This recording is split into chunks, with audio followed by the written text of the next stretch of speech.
Bakit nga ba talaga lakatan yung napili nating magiging farm commodity na itanim sa ating pagpa-farming?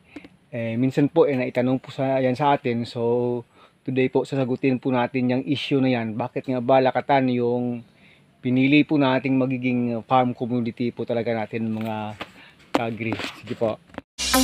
Pero bago po natin pag-usapan yan, kung bago ka pa lang sa channel ko, paki-like naman po, comment, share, and subscribe. At huwag kalimutang i-hit ang ating button bell para ma-notify po kayo sa ating mga bagong upload. Good day everyone. Hello, hello world. At sa lahat natin mga kaibigang naglalakatan dyan at nag-agrikultura, kung ano mang farm commodities yung tanim mo sa iyong farm. Magandang araw, magandang gabi, magandang umaga. Lahat na lang ng maganda. Yun po, hello po, hello. Yung tanong po kasi sa akin, ba't pinili ko yung lakatan na magiging farm commodity ko po, mga ka-agri. Parang tingin nyo sa likod ko parang namumula. Hindi po, may ano lang, malakas lang yung sinag ng araw.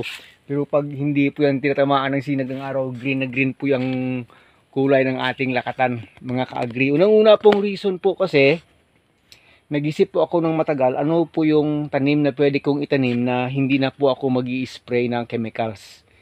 Yun po talaga. Dahil po sa haba ng farming natin sa chemicals, dati po tayong planter ng talong, pepper, hot or sweet pepper or bell pepper, ganoon po, kamatis, kalabasa, lahat na lang ng mga heavy na, kasi yan dati heavy po yung paggamit ng chemicals sa mga commodity na yan dati dito sa amin. Hanggang ngayon heavy pa rin yan. So sabi ko ay ayaw ko ng ganitong farming habang buhay na gumagastos ako ng malaki sa farm inputs sa chemicals. Sabi ko ang yayaman dito siguro malamang sa malamang yung mga may-ari ng factory ng mga chemical fertilizers and chemical pesticides. Yun yung iniisip ko. Kaya yung itatanim ko, lahat lang yata ng mga tanim ngayon ini-sprayan na. Dati wala naman yan, ngayon ini-sprayan na. Yung palay kasi dati dito sa amin 30-40 years ago, hindi naman yan ini-sprayan. Ngayon ini-sprayan na lahat, halos hindi na magagawa, hindi na mabubuo, hindi na mangyayari yung bunga ng palay pag walang spray. Mula sa pagtanim hanggang sa pag malapit ng ma-harvest, ganun po. So pinag-isipan ko talaga, ano ba yung itatanim ko? Dito kasi kahit papaya, ini-sprayan ang palaya, lahat po yan dito, spray lahat po. Pero kahit itong lakatan, nang nag-training seminar po tayo ng 4 days, spray pa rin po ito ng heavy chemicals. Sawa lang po ng Panginoon dahil may background po tayo ng konti sa organic farming at saka sa natural farming, IPM, dahil sa mga seminars natin. Yun po yung tumulak sa akin na try ko kayang magtanim ng lakatan na hindi talaga gagamit ng chemicals sa pag-i-spray. Kasi sabi ko, ayaw ko na ng ganon kasi unti-unti tayong papatayin nun eh. Wala namang mangyayari talaga minsan tayo naging well known na rin sa pagsasaka ng ganon. Kasi tons na rin po ng pepper dati yung piniproduce natin, pero chemicals po. Sabi ko ayaw ko na ng ganon. At dito po ako na sa lakatan nahiyang kasi nang na-try po natin dito ng first 2 years po natin, malaking malaking problema na rin po sa akin kasi nga po from chemicals to non-chemical lakatan farming, medyo takot ka rin, medyo may problema na rin pero sa awa ng Panginoon hindi naman natalo talaga yung first 2 years ko. Maraming tinamaan ng mga sakit dahil hindi pa talaga natin alam yung tunay na karakter ng lakatan. Pero until such time po na dumaan yung mga 3 taon, 4 na taon po ay natin yung karakter ng lakatan na tawag. Nalaman natin paunti-unti. Yun po. Kaya lakatan, yan po yung preferred na na farm commodity ko. Yung pangalawang reason po, lakatan na rin po yung tinanim ko kasi dito sa amin ito lang yata yung isa sa alam kong farm commodities, farm products po na hindi po siya masyadong bumababa sa presyo dito sa amin. Bumaba man po siya, passive lang po. Minsan 2 buwan lang, yun po, matagal na yun 3 buwan. Pero kahit bumaba po yung presyo nito, hindi po ito bumababa gaya ng ibang products dito. Gaya ng mga papaya dito sa amin, currently po parang hindi na binibili yung papaya dito. Kasi tons po yung supply. At wala, bibenta mo 5 piso, 8 piso, 10 pesos. Mahal na yun sa ngayon dito, ikaw pa kukuha sa puno. Eh sa howling mo pa lang, wala, talo ka na.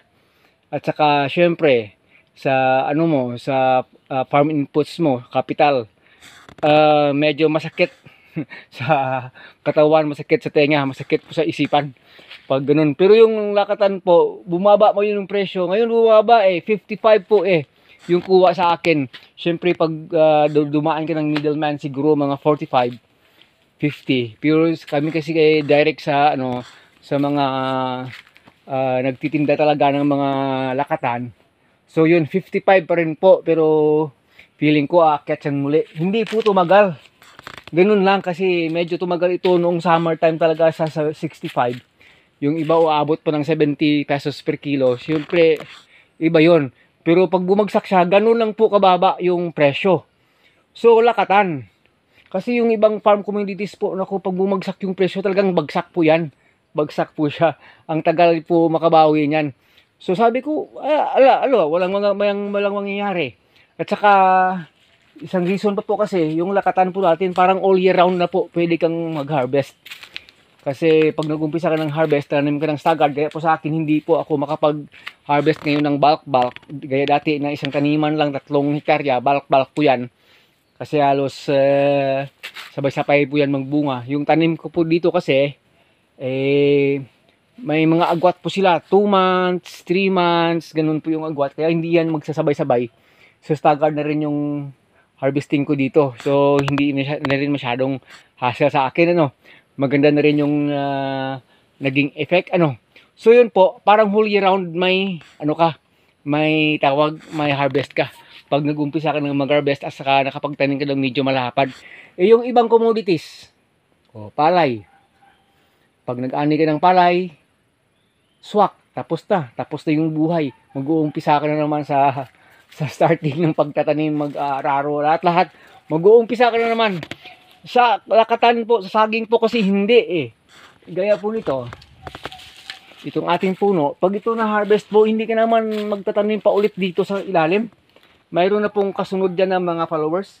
Pasundan mo na lang ng isang puno, ganun pa rin. Andyan na rin siya, hindi ka na mag-araro ulit, hindi ka na magagawa ng butas, hindi ka na mag-replant. Magre-replant ka man after 3 to 5 years, ganun po. Whole year round po siya. Lalo na po pag mayroon kang irrigation pag during summertime, napakaganda po talaga. So yun ang naisip ko, matagal mo siya magbunga pero hindi po siya passive, parang semi-permanent crops po kasi itong ating saging. Yun na ha, sa price, sa hindi ka mag-spray ng chemicals, continuous yung harvest, ano pa ba? I plant lakatan, I want really to learn. Gusto ko talagang malaman kung ano talaga ito, ba't ganito katalinhaga, ba't ganito kahirap. Sabi nila hindi talaga ito magbubunga, hindi ka talaga makakapag-produce ng marami nito pag hindi ka nag-chemicals. Kaya talagang diniscover po natin to learn, to discover, to know more, and to share. Hindi lang po yan doon nagtigil. Sabi ko, pag nalaman ko po yung magiging technology po nito dito tungkol po sa lakatan, isi-share ko po talaga habang kaya kong mag-share, kaya binibideo po natin. Hindi po ako, disclaimer po, hindi po ako expert, wala po tayong masyadong malalim na background dito sa paglalakatan. Yung sa atin lang po talaga mga ka-agri experience lang, pagkatapos ng 4 na araw na training seminar, in-experience talaga natin sa field po siya, mga ka-agri. Yung iba kasi pag alam na yung technology, ano yan, parang ayaw ituro yan kasi kompetensya yan. Sa akin po hindi po ganun yung yung mindset ko, hindi po. Kasi passive lang na rin tayo dito sa mundo. Wala na rin mangyayari. Pag nasolo mo yung technology, kahit na mahal yan, kahit na gumanda buhay mo, kahit na dadami pera mo, hindi ka naman talaga very fulfilled po doon. Kasi hindi mo na-share. Pero pag na-share mo, yun po, it is my social responsibility po. Kasi yung umpisa ng technology dito sa amin, sinishare sa akin ng libre ng ATI. Yun po ano po yung ATI, Agricultural Training Institute. Libre po kasi free po na na-share sa atin, nabigyan tayo ng pansin ng ating Department of Agriculture. Siyempre, share natin libre na rin. Pero siyempre po, ang hirap magtipon ng tao para lang mag-training sa kanila or mag-seminar sila or magturo po sa kanila. Mahirap po Hirap po silang tipunin yung mga farmers. Busy po yan. So, yung pinag-isipan po nating i-video. I-video po talaga. Dati hindi po tayo vlogger. Sabi ko, ang dami na sanang natulungan. Dito sa amin, may naunang nagtanim sa akin. Passive lang po. After 1 year, after 2 years. Wala na po yan. Hindi na yan magdidiretso sa paglalakatan. Hindi na alam kung anong next. Tapos na po yun. First produce lang. Pagdating po kasi ng second produce, wala na kasi pinapabayaan na lang yung suckers. Imbis na i-maintain niya yung isang puno, yung 2 puno. Nako, hanggang 20 yung puno sa isang mat. Tubuan dito, 20. Wala. Mga maliliit ang bunga niya. Mabilis lang sa pasukin ng mga disease. Wala. Pagkatapos nun, wala na. Yun. So, dahil sa ginawa po natin na i-share talaga yung technology na hindi po pwedeng, hindi ba tayo mag-i-spray ng chemical. Sabi ko, pwede naman gawin. So, yun po, yung nangyari sa ating bayan dito sa amin, sa bayan ng Leon, sa Iloilo po. Hindi po ako, hindi po ako nagbo-boasting. Wala naman talaga tayong dapat ipagbo-boast nito. Hindi naman tayo ganun. Yung sa atin talaga i-share. Na at least man lang, pumanaw man tayo dito sa mundong ibabaw. Yun po, may naambag po tayo. May naambag po tayo sa lipunan, sa ating mga kaibigan, sa ating fellow farmers. Maging sa buong Pilipinas or maging sa buong mundo na rin. Yun talaga yung pakay natin na yun po, makapag-inspire ng ibang farmers, ng ibang tao. Kasi sumakit yung tenga ko dati sa kasasabi ng marami. Pag nag-farming ka, wala. Pag nag-farming ka, talagang walang mararating sa buhay. Pero sabi ko, hindi pwedeng ganun. Kasi kahit anong klaseng field of work meron tayo, kung talagang sisipagan natin at happy tayo, mabigat man yung trabaho, happy po tayo, kahit hindi man tayo yayaman ng ganun, gaya ng iba na nako, pasimple-simple pala na lang sa buhay, pero po fulfilled at satisfied po tayo. Yun na po kasi yung success sa atin, hindi yung dami, hindi naman sa padamihan ng yaman yan at saka sa property, sa yan, sa happiness po yan, na nakapag-share po tayo talaga sa ibang tao. Yun po yung mga reasons bakit po lakatan. Hanggang sa ngayon, lakatan pa rin, at dahil po sa lakatan dumami po yung kaibigan natin. Ayaw mo nun, dumami yung friends mo, hindi lang basta-basta mga simpleng tao, buong mundo. Pinagpasalamat po talaga natin sa Lord dyan. Hanggang dito na lang.